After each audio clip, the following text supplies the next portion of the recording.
कि आरक्षण देख लीजिए, भारत में केवल 3.5% ब्राह्मण है, यानी कि एक एवरेज के तहत एसटी एससी ओबीसी मिला के 85%, 15% स्वर्ण लोग, स्वर्ण मतलब होता है ब्राह्मण क्षत्रिय और वैश्य, तो ये तीनों 15% है। ये 15% में एग्जैक्ट 3.5% कितना है आपका तुम्हारा ब्राह्मण बताया गया। अब 3.5% के जो ब्राह्मण है भारत में, उनकी संस्थाओं में भागीदारी देखिए, चाहे वो प्राइवेट हो या वो गवर्नमेंट का हो। अब उसमें देखते चलिए, जो डाटा आपके बीच है, लोकसभा में संसद 80% ब्राह्मण है, यानी लोकसभा में संसद जो है 80% ब्राह्मण है। उसमें एक ब्राह्मण तो हमारे राजनांदगांव जिला से ही है, संतोष पांडे, इसका बड़ा उदाहरण।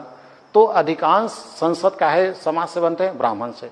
उसके बाद राज्यसभा में 96% ब्राह्मण है। अब इसका चुनाव कैसा होता है आपका तुम्हारा अप्रत्यक्ष होता है, तो जनरली उन्हीं लोगों का ऊपर नाम जाता है जो कौन सा जाति के होते हैं, ब्राह्मण। इसके बाद राज्यपाल, राज्यों के राज्यपाल 50% ब्राह्मण है। तो इसका भी चयन कैसा होता है, वैकेंसी नहीं निकलती कि राज्यपाल के लिए वैकेंसी भरो और आपको नौकरी लगेगा, फिर कंपटीशन एग्जाम, ऐसा नहीं होता, राष्ट्रपति नियुक्त करती है। तो जनरली राष्ट्रपति कौन सा समाज से नियुक्त करती है, 50% लगभग, आपका 50% राज्यपाल। कैबिनेट सचिव जो होते हैं 33% ब्राह्मण, मंत्रियों के सचिव 54% ब्राह्मण। इधर देखिए आप, अतिरिक्त सचिव 62% ब्राह्मण, पर्सनल सचिव 70% ब्राह्मण, आपका यूनिवर्सिटी में 91%। ये तो आप जान के हैरानी होगा, आप किसी भी कॉलेज में चले जाइए, आपको वहां पे दुबे, टिबे, पांडे, तिवारी यही सर मिलेंगे आपको, प्रोफेसर अधिकांशतः।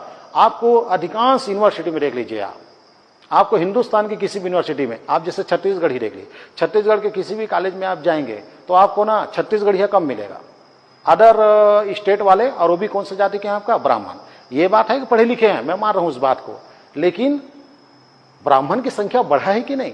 जब ब्राह्मणों को आरक्षण प्राप्त नहीं है तो फिर यूनिवर्सिटी में 91% ब्राह्मण कैसे आ गए? यानी ये समझने वाली चीज है। लेकिन इसको समझने के बाद अपने को लड़ना नहीं है, हमको जानना है कि एसटी एससी ओबीसी के साथ में भी ब्राह्मणों के साथ आरक्षण है, लेकिन वो अघोषित है, वो संविधान में लिखित नहीं है। वो ये चीज यहां दर्शा रहा है। इसका तुम्हारा सर्वोच्च न्यायालय में जज 96% ब्राह्मण है। आप किसी भी उठा के देख लीजिए फाइल को, आप खुद सर्वे कर लीजिए इसको, आप इस संस्था में जाओ और रिकॉर्ड दर्ज